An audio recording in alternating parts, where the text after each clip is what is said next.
Everyone has their version of it that they're doing in their own right. I'm just giving voice to the love and respect people have in this room for you, sir. Gosh, it was a little like having the life flash before one's eyes. By the way, that phenomenon of life flashing before the eyes, you hear about it all your life. And a doctor, a psychiatrist, what S.J. Perelman called a head candler. People with a rural background get that, and nobody else does. Said to me once, well, you know what that is? It's the mind in a desperate situation on a cliff or whatever, searching all of previous life for a similar situation to find how you got out of it. It's probably untrue, but it's a hell of a good idea, isn't it? By the way, before I leave this out, does every shrink, which I'm told is an acceptable word in the trade now, by very unacceptable people, does every doctor of your particular art and therapist know the two identical dreams joke? I think they're about to learn it. Go ahead. Okay, good.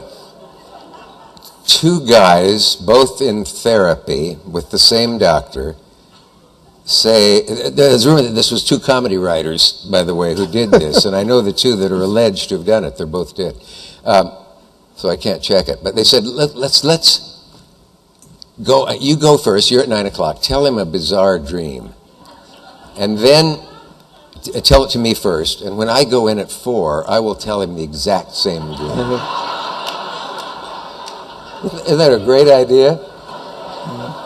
I'd love to have been there. So the first guy who did, we told the dream. The next, I was on a diving board, and then a horse came up from behind me, and then snow came down, and there were women's faces in it. And the next guy comes in and says, I was on a diving board, and a horse came around, and the doctor said, this is unbelievable. That's the third time I've heard that dream today.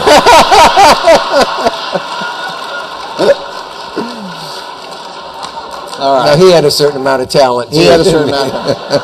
Okay, so our task here tonight, this man is a man who's not only interviewed 1,000, 10,000 people, he's been interviewed himself 10,000 times.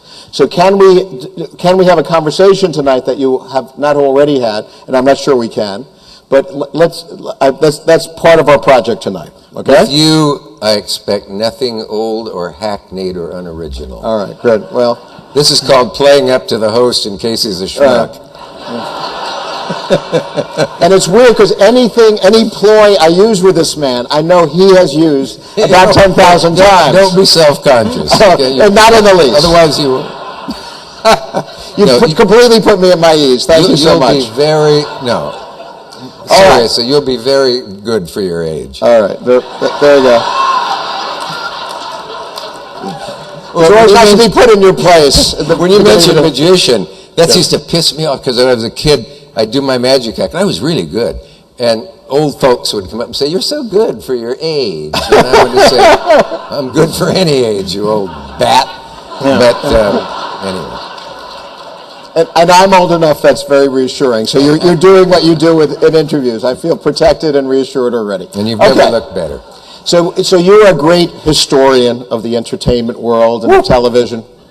So what we'd like to do is to begin this evening, and we all remember the great television show, This Is Your Life. Yes. So Dick, we're going to introduce you now to a young man that you haven't seen in 50 years. My lunch is coming up. Chris, let's roll it. That's right, you are from the Midwest. Yeah. We met briefly, strangely enough, I guess about almost 15 years ago, back in Nebraska, right? Do you remember when? It was, the first time was in the basement of a church. I think you were doing a magic show. I was doing a magic show at that time. And I couldn't believe I had met you in the flesh. You know, it was like, it wouldn't have been any greater thrill to meet Bob Hope or Garbo or... a little magic act in a church social or something like that. But that's the percent I ran across the should let me sell something. Probably $30 or 40 or something. I don't think I was getting that kind of money. You know, $10 to drive your own car and don't mix. But I did those shows, and I always took those jobs, even if they were $5 or $10, you know, because, you know, I could use the money in those days. And as Jascha Heifetz has always said, a gig is a gig. And, I pick it up for you. Oh my God.